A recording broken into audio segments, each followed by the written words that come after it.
right, 5 minutes after 10 o'clock. Thank you for tuning in. A week from Saturday is the Ocala Christmas Parade, and that morning you can go get some pancakes and help out a great organization, the Kiwanis Club of Ocala. Annual Pancake Breakfast fundraising event is Saturday, December 8th at 8th Street Elementary School. And if you've been listening, Jim George, who does our program here on Fridays, he purchased a bunch of those cards, and we've been giving them away ever since he brought them in here. I still got a bunch of them over here, so we'll try to give some more away later on this morning as well. In the studio, is it Jeff Rutenbur? Am I saying your name right? Jeff Rutenbur. Good morning, Jeff. How you doing? Great. And to your right, sir? NC Sizemore. NC. I have two names here, Shelly and NC. Shelly's your wife, right? Shelly's the wife. Where's she? Oh, she stayed home this morning. And let's see, you are the past president, the webmaster, the Facebook administrator for the Kiwanis Club, and I don't see your picture on here. There we go. Now I did the right thing. Okay. And Jeff, you are the vice president of the Kiwanis Club of Ocala and the local chapter of Kiwanis International. Good morning. Correct. Good morning. How are you guys doing? You staying warm?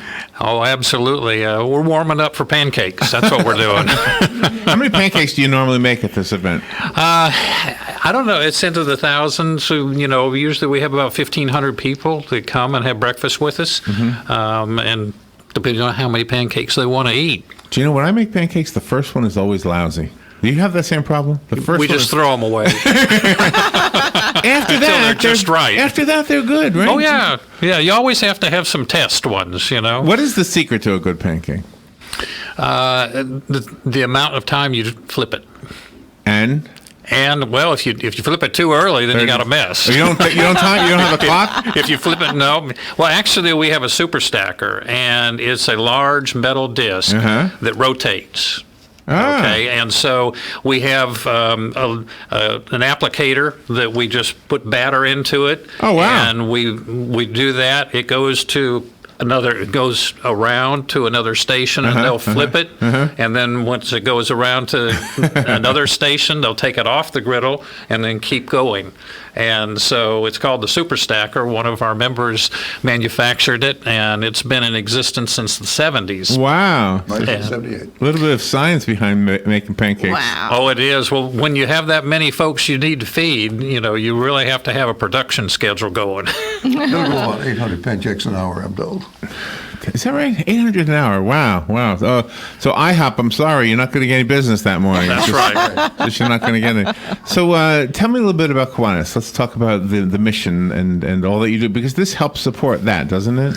Well, yes, but the major emphasis for this fundraiser is that we send 104 scholarship students to camp. And of course, Camp Kiwanis that we operate out in the forest is a 1-week in-residence camp. And what we do with the profits from this is we team up with the school board of Marion County. Teachers actually nominate children who they know would not be able to afford to come to the camp. And they do a process of bringing all those nominations in from all the schools, and then we'll select 104 to be scholarshiped. And then the camp runs 4 different weeks. So I have 4 different sessions, and so depending on which session the child goes in, we bus them out to the camp.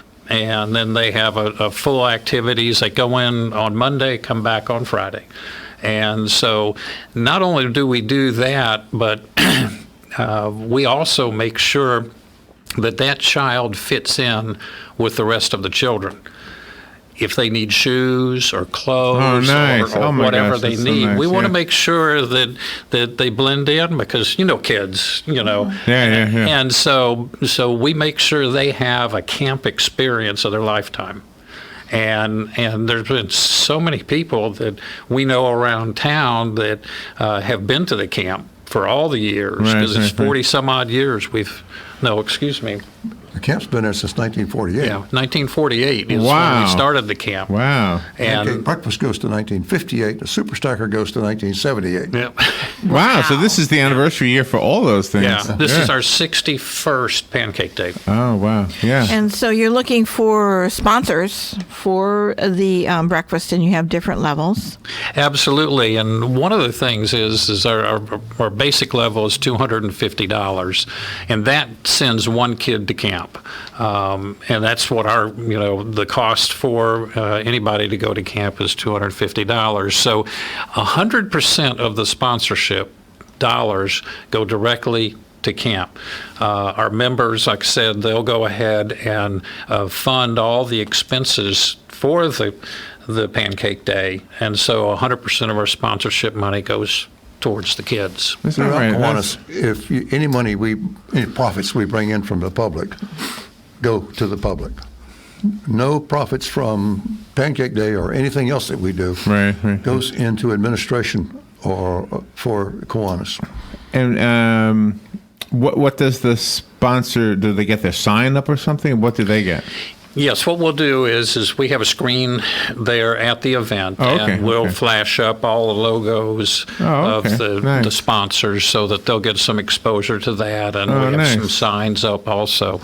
And so, but it's kind of one of those feel-good things is knowing that you are sponsoring a kid to camp. It's a neat thing. So, but the rest of us just have to go get pancakes. That makes it real easy. We're going to eat anyway. That's right. And you're going to pay more than $5 anywhere else you go. Absolutely, and it's for all you can eat too. And It includes your drink. and it says here there's sausage and coffee as well. Is that right? Absolutely. Wow, And $5. Wow. And you're also encouraging the parents to bring the children because Santa Claus will be there. Yes, an authentic bearded Santa Claus. Oh no. And not the fake one. And one of the things about that, our lane is kids as far as Kiwanis is concerned. That's our lane. And so one of the things that we do with kids is we have a lot of reading programs around the county that we support schools and provide books. So when a child comes to Santa, they're not going to get a toy, they're going to get a book. Oh, nice. And so just imagining that, the child's going to get a book, and even the smaller ones, opportunity for mom and dad to read with them and do that. And so that's kind of in our lane, and that's what Santa's going to be giving out Saturday. Oh, that's neat. And do you have, where do the books come from? From multiple locations. The Early Learning Coalition group helps us as far as the acquisition of the books in order to do that. We got to remember that because we speak to so many authors, and now and then, well, more than now and then, we have children's authors. So maybe we could put a little pile together for you, and maybe by next year That would we'll be have great, it. because in our Reading is Fundamental program, where we go out to 8 schools 3 times a year and give every child in pre-K through 2nd grade a book. Oh, really? That means we give away about 8,000 books a year. Wow. I don't think we'll have that many for you, but we'll have Find some. some folks that can help contribute to the pile. What's the history? It would be a help. What's the history behind that whole program? The Reading is Fundamental program, we have a member who came from Massachusetts and joined our club back about 15 years ago. And he brought the program, it's called Reading is Fundamental. He brought it to us, and we started it with 1 school and have increased it over the years to 8 schools. But the background, it's started by Scholastic, which is a organization Publisher, that publishes books. And it's just a great program, not only to get kids to where they read better. Our goal is to get kids to learn to love to read. Yes. So reading more, we tell them to take the books home, read to their parents, read to their little sisters or little brothers, or even read to their dog or cat. Yeah, Just read. It's the theory. If you learn to read, then you can read to learn, right? Once you learn to read, right? And we want them to learn to love to read. Do you want to take a phone call? Are you okay with phone calls? Sure. If you could put your headset on, I'll go ahead and answer this call. Oh, Robert, I can't believe I did that. All right, here we go. Good morning. You're on the air. Thank you for calling.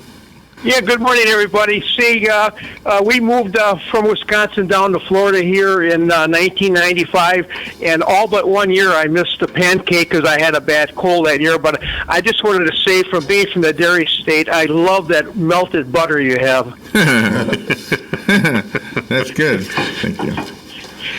Thank you. I'm really looking forward to it again, and I think it's just wonderful that you combine the Pancake Day with the parade later on in the day. It kind of makes one nice whole big day there.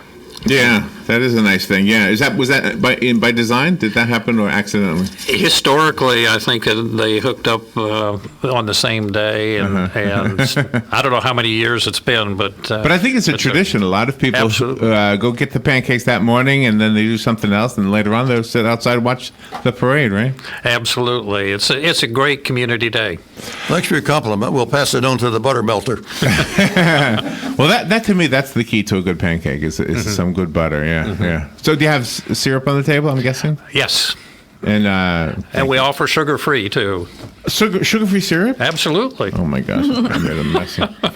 You do something special, too. You have Terrific Kid and the Bug program. Yeah, the BUG program stands for Bring Up Grades. That's a program we have in a few schools where students that manage to bring up their grade from any core subject comes up one-letter grade and nothing else goes down and they have good deportment, they are eligible for a BUG award. So this starts in the second grading period. And kids thrive on recognition. So Absolutely, it's recognition that you worked hard to bring up your grades. Yeah. And it's available to kids who aren't, perhaps, they aren't honor roll material, but they can still do better than they're doing. I know. So it gives them a chance to get an award also. That is really wonderful. It's also one of the pet peeves, I think, of people who are upset with the way we grade the schools, because the schools, you have to have a certain grade, but they won't give the kids credit for coming up. Only if they've reached a certain level. If a kid goes from a 60 to a 70, for example, it's not necessarily acknowledged, but what you're talking about seems to do that. Right, they come up from a D to a C, or even from an F to a D. And nothing else goes down, they're eligible for a BUG award. And being involved with the children, you're also involved with the parents, and you have education seminars about never shake a baby and car seats safety. Yes. We purchase I think it's about 100 car seats a year, and they're given away through the police departments to make sure they're installed properly. And the other one you mentioned was Never Shake a Baby. Never Shake a Baby.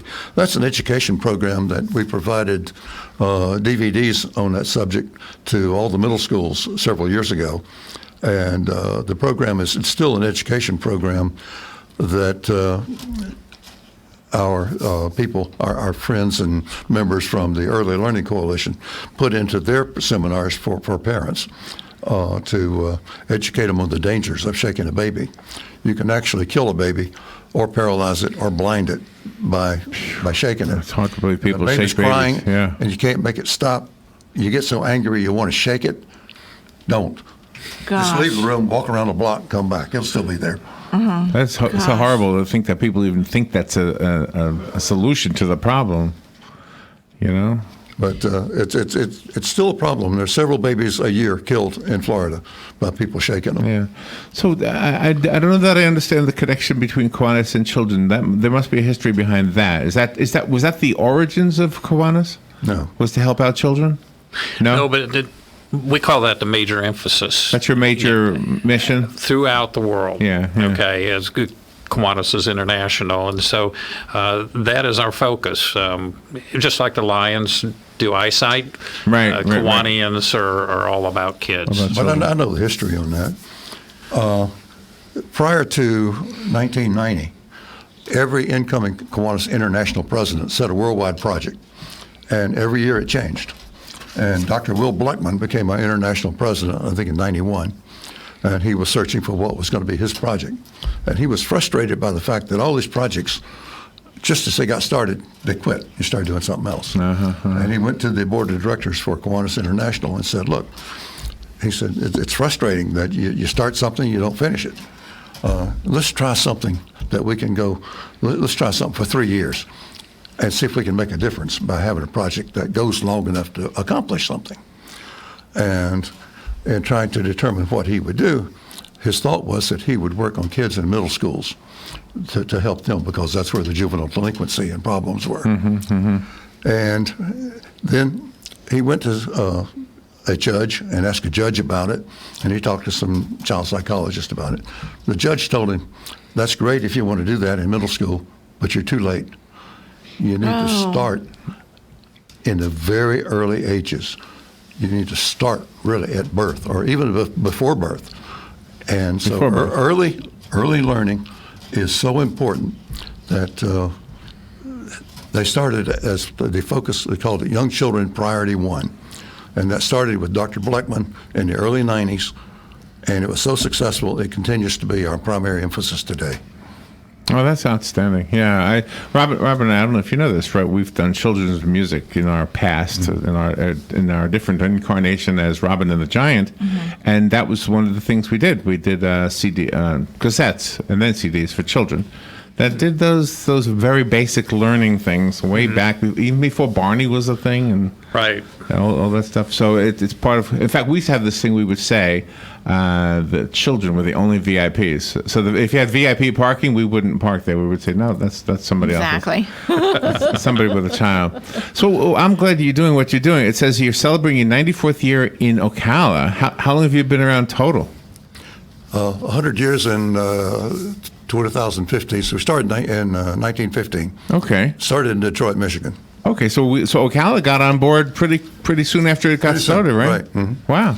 And it started as an association of businessmen for kind of interaction and what do we call it today, networking. How does somebody become a Kiwanis? What do you call yourselves? Well, we're the Kiwanis Club of Ocala. But I mean, individually, are you Just Kiwanian. Kiwanian? Yeah, Okay. a And how does Kiwanian. somebody become a Kiwanian? Just contact us, either that or show up on Fridays at noon at the Elks Club. We have a luncheon there. We have a program each week. Speakers come in and very informative session and take care of a little bit of business in there. And Where do you meet? Elks Club. Oh, at the Elks Club. Okay. At the Sorry. Elks Club. Okay. Yes. And for people who can't make a weekly meeting, like our Friday meeting, we found a lot of people would like to be a Kiwanian, but their work or whatever schedule wouldn't permit them to come to a meeting every Friday. We started a satellite. So we have a club satellite that meets once a month at 6 o'clock on the second Monday at Mimi's. And, Oh, I like Mimi's. Yeah. Nice place. We meet there. They have pancakes, My wife is the coordinator for that. Is that right? And it's called the Club Satellite. So that answers another question. So it's a co-ed organization. It is. Some have So- women, but they have a different name or something, right? Some of the organizations. 1987, they started admitting women. 1988, my wife joined. Oh, okay. For your breakfast, is that all you can eat, or you have to, every time you go back, you have to pay for a new ticket for a new breakfast? For the pancake? For the pancake No, breakfast. it's all you can eat. Oh, it is all you can eat. Absolutely. Everything, sausage and pancakes and beverages. Pancakes fill you up quick, though. You really can't eat a whole lot of them. Oh, you'd be surprised? Oh, really? Actually, it's Mayor Gwen's birthday. Is it really? And yeah, so I'm cooking up a special pancake for Mayor. Nice. So I'm going to get one of those large candles, and put it right in the middle of a stack of pancakes for him. cool. So Oh, nice. Is he a Kiwanian? Is the mayor? no, he's not, but because it's such a big day in Ocala, Yeah, sure. he has traditionally, with his family, come to Pancake Day.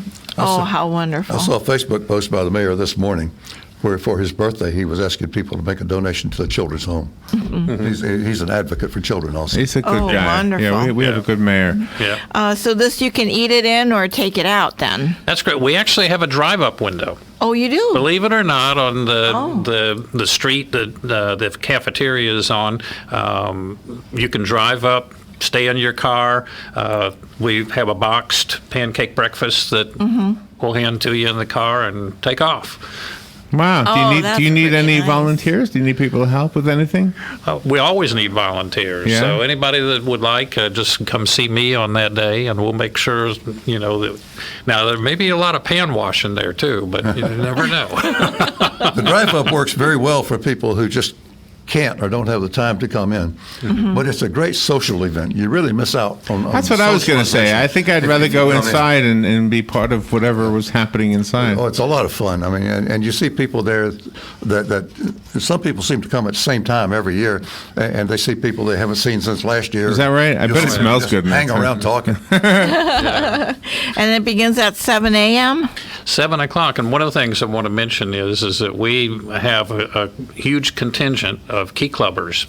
That's the high school version. Actually, when I got in high school, I was in Key Club, and then adult, coming into to Kiwanis. But I think we have 6 Key Clubs that we sponsor now in Marion County, and so they come in and volunteer. And so you're going to see a lot of kids around cleaning tables, working all phases of it. So it's a great opportunity for them. And actually, when I was in high school, Pancake Day in Lakeland, I worked that, back in the day. So so it's kind of a rich history. Do you know, when you do good things, a lot of times you don't realize the success. Like if you're working with a child by giving him or her reading materials at a young age, you've made a big difference, but you may never hear about it. We had a doctor on. I want to just share this with you because sometimes we do hear. So we had a doctor on, and he was serving in the Army, and this was during the Vietnam War, and he was stationed in northern Alaska. It was really cold, and the days were really like non-existent in the winter. And so there was a lady giving birth, and so the baby was coming out. Was it foot first or something? Yeah. The foot was coming out of the mom. And so he knew that this was not good. The baby and the mother were not going to live. So he called his superior officer, whatever, and on the phone, and the guy said, just pray. I don't know what else you can do. And that was all he told. There was no information, really. So he did. He prayed, and the baby was born, and the mother survived, and he said, oh, my gosh, that was a close call. So the reason I tell you that is because, 20 years later, he was in Oregon. 20 years later, he's got his name tag on. He's a doctor. He's got a rather simple or common name, like Sims or something like that. And some guy stops. Excuse me, is it possible you were a doctor up in Alaska? He says, oh, yeah, I was up in Alaska, a doctor. He said, did you deliver a baby? Oh, I've delivered several babies. Did you deliver one that was foot first? Oh, And so that child was now doing really well. It was a girl, and she was doing really well with her life. And I was thinking, wow, sometimes we do things in our lives we don't know what a difference we've made until somehow some kind of confirmation. And I think that must happen for what you do as well. So I said all that to ask you this. Has that ever happened to you? Have you ever heard from a child who's now an adult who went to camp and said, oh, my gosh, that made a big difference for me? Yeah, there's been, in fact, I was one of our Kiwanians who's retired now, went to camp when he was 12 years old. And right? we were talking with him the other day, and he said, oh, yeah, he said, I got all my buds together, and we went out to camp that week, and he'll never forget it. It was just an opportunity. Made a big impact on him, yeah. And we never know sometimes. Sometimes you don't know. But we know that our contribution on the front end is going to make a difference. Before we lose it, Jeff, tell them how to contact you if they want to be a sponsor. Sure. I work for Habitat for Humanity, and that phone number there is 351-4663. And just give me a shout, Jeff Rutenbur, and we'll be glad to make the arrangements. Wow. And so you work with Tori and yes. And is it Diane, Robin? Diane? Tori and Diane? That comes in? Joanne, yeah. Yep. Yeah. Oh, my gosh, we know them so well. Oh, yeah. And it's just another great organization, Habitat. Okay. And we actually have 6 houses under construction as we speak. That's wonderful. It's amazing. That's marvelous. Jeff will be our president starting in next October. Oh, okay. Yeah. Excellent. Well, they picked the good president. So it's this Saturday then, beginning at 7 a.m., and then what time will it end, the breakfast? We go till about 1. Oh, okay. It's not this Saturday. It's I'm sorry, Saturday the 8th. a week I from just want to make Saturday, sure. December 8th. That was my fault. That's all right. All right, so all we need to do is go have some breakfast, and we will continue to promote it. Our guy tomorrow, do you know Jim George? He came by and he bought a bunch of tickets for us to give away. So we'll be doing that. Oh, sorry, that was the news. We'll get to the news in a second. Thank you for what you're doing. Thank you for coming in here and sharing it with us. And for everybody else, just go get some pancakes. And if you want to be a sponsor, you would call Jeff and give us that number again. 351-4663. Okay, and any amount will work. Thank you guys. Thank you for coming in. Thank you. We will take a little break. Be right back. The party shack. What we gonna do? Simple little spin. Broadcasting from the Paddock Mall Studios, this is WOCA, Ocala, Gainesville, The Villages, 1370 AM, 96.3 FM, The Source. If you're a smart Christmas shopper, then you need to check the super smart Christmas values this week at Bob Wine's Camellia Gardens in Ocala. How about a citrus tree as a gift? Bob has a many with fruit right now, all at half price. All palms in stock are 50% off. And believe it, nothing says love better than a quality blooming Bob Wine's Camellia for Christmas. Smaller sizes start at just $9.99, and you can spend whatever you want, all the way up